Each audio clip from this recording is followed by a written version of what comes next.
Avec le monde entier ayant les yeux rivés sur Jérusalem, il n'est pas surprenant que 6 hommes prétendent avoir une solution. Mais un seul d'entre eux y parviendra. Ismaël Haniyeh y parviendra-t-il? Ismaël Haniyeh est l'actuel chef du Hamas. Et son désir de voir Jérusalem, la partie est, d'appartenir à la Palestine, a commencé dès l'enfance. Petit garçon, il grandit dans un camp de réfugiés, où il est resté avec sa famille qui a dû fuir sa maison d'Ascalon. En 1987, un soulèvement s'est produit en Palestine, et Haniyeh en faisait partie. Un an plus tard, l'organisation du Hamas a été fondée.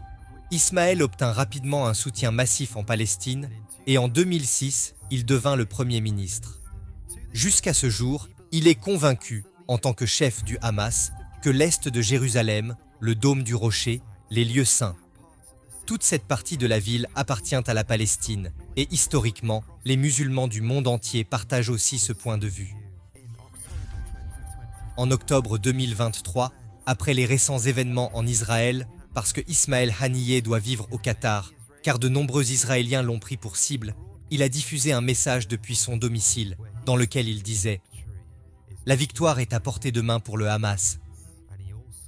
Il a également déclaré « Nous ne reconnaîtrons jamais le gouvernement sioniste qui n'a pas son pareil, et nous continuerons jusqu'à ce que Jérusalem soit libérée. » Qu'en pensez-vous donc? Pensez-vous que le chef actuel du Hamas a, à cœur, les intérêts de Jérusalem?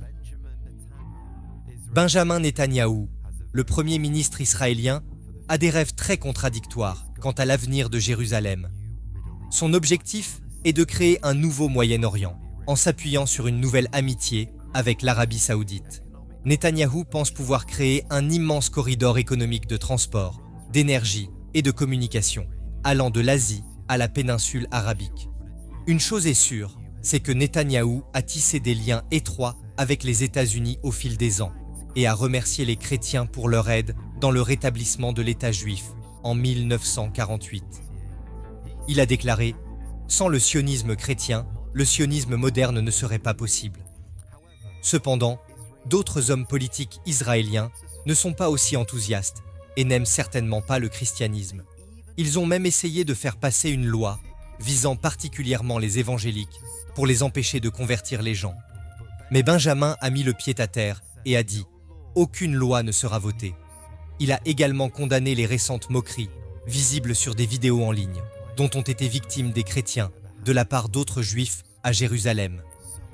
L'actuel Premier ministre israélien serait-il donc la solution dont Jérusalem a besoin? En effet, certains de ses propres concitoyens appellent le Premier ministre à démissionner. Ils l'accusent d'être responsable des nombreuses pertes humaines et pensent qu'il a poussé le Hamas à franchir la ligne de démarcation. Je suis tellement frustrée et en colère de ce qu'il nous a fait. C'est lui. Bibi, qui est-ce? Vous savez, l'Égypte lui a dit que le Hamas allait faire beaucoup de bruit. Non, nous nous en moquons. Tous les militaires, le Shabbat, le Hamas l'ont averti. Il a dit « Non, ne vous inquiétez pas, ne vous inquiétez pas. » Et vous avez vu ce qui s'est passé? Il doit partir immédiatement. Mais regardez ça, parce que le prince héritier d'Arabie Saoudite, Mohammed bin Salman, est sur le point d'essayer de faire quelque chose d'impossible. Il est sur le point d'essayer d'apporter la paix avec la Palestine et Israël. Dans une interview accordée à Fox News, Salman a déclaré « Chaque jour, nous nous rapprochons de la paix avec Israël. » Pourquoi cette déclaration est-elle si colossale? Parce que, historiquement, l'Arabie Saoudite a toujours cru en une solution de 2 États, avec Jérusalem-Est comme étant la capitale de la Palestine. Maintenant, écoutez-moi attentivement, parce que comme je l'ai dit dans cette vidéo, je crois vraiment que si Bin Salman réussit à faire l'impossible, s'il parvient à réunir ces 2 camps opposés et à trouver la paix, il deviendra l'homme le plus puissant du monde. Cette ambition a également été remarquée par l'Iran, qui le déteste. Leur président, Ibrahim Raisi, a déclaré que cette nouvelle amitié avec Israël serait très offensante, et cela reviendrait à agir dans le dos de la Palestine. Donald Trump est un autre dirigeant qui s'intéresse de près à Jérusalem. En décembre 2017, alors qu'il était président, Il a annoncé la reconnaissance par les États-Unis de Jérusalem comme capitale, et il a fait transférer l'ambassade américaine de Tel Aviv à Jérusalem. La plupart des chrétiens et des juifs ont applaudi cette décision, et l'administration de Trump a déclaré que cette décision contribuerait à renforcer la paix entre la Palestine et Israël. Les critiques, cependant, ont déclaré que ces négociations auraient dû rester entre Israël et la Palestine, et que Trump n'a fait que jeter de l'huile sur le feu. Si Trump est réélu à la présidence, pensez-vous qu'il ramènera enfin la paix à Jérusalem? Parce que le prochain sur notre liste obtiendra la paix, mais seulement temporairement. Il y a un homme dont la Bible a prophétisé la venue, il y a plus de 2000 ans. Cet homme a été appelé l'homme du péché, et aussi la petite corne. En d'autres termes, il surgirait de nulle part. Personne ne s'attendait à ce que ce soit lui. Et puis cet homme viendra, et il apportera la paix à Jérusalem. Il signera aussi une alliance, un traité de paix, avec le peuple d'Israël. Et soudain, tout le monde se prosternera et l'adorera. C'est d'ailleurs ce qu'a dit le prophète Daniel. Il fera une solide alliance avec plusieurs pour une semaine. Et au milieu de la semaine, il fera cesser le sacrifice et l'offrande. Le dévastateur commettra les choses les plus abominables, jusqu'à ce que la ruine et ce qui a été résolu fondent sur le dévastateur. Saisissez-vous cela? Il conclura. En d'autres termes, il n'arrachera pas une nouvelle promesse du ciel, mais il renforcera d'une manière ou d'une autre les traités de paix existants, en réunissant le Moyen-Orient dans l'unité. Et tout le monde, lorsqu'il le fera, sera totalement impressionné par le fait qu'il sera la première personne à apporter la paix au Moyen-Orient. Mais cet homme sera un menteur, et il fera à Israël de fausses promesses de paix, de prospérité. Il promettra de les protéger, et juste au moment où ils se croiront en sécurité, juste au moment où ils auront baissé leur garde, au milieu de cette promesse, il la rompra au bout de 3 ans et demi. Et là, il fera quelque chose d'impensable, appelé l'abomination de la désolation. Pour ceux qui ne savent pas de quoi il s'agit, c'est essentiellement le moment où l'homme du péché entrera dans le temple de Jérusalem. Et là, il érigera une idole pour lui-même et exigera d'être adoré par tous les peuples du monde. Les gars, ce n'est pas Hollywood qui parle, c'est la Bible.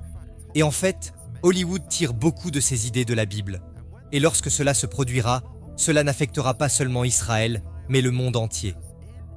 Parce qu'à Jérusalem, cet homme mettra en place son système, où il contrôlera tout le monde sur cette terre, en exigeant qu'ils aient sa licence. Et sans sa licence, personne ne pourra fonctionner. Je vais vous confier un secret. Aucun de ces hommes que nous venons de voir n'apportera une paix durable à Jérusalem, mais l'homme suivant sur notre liste le fera. Mais malheureusement, c'est celui que la plupart des gens rejettent.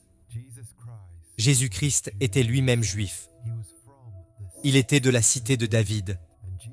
Et Jésus l'a promis un jour, qu'après sa résurrection, après être remonté vers son Père céleste, il reviendrait en Israël, à Jérusalem.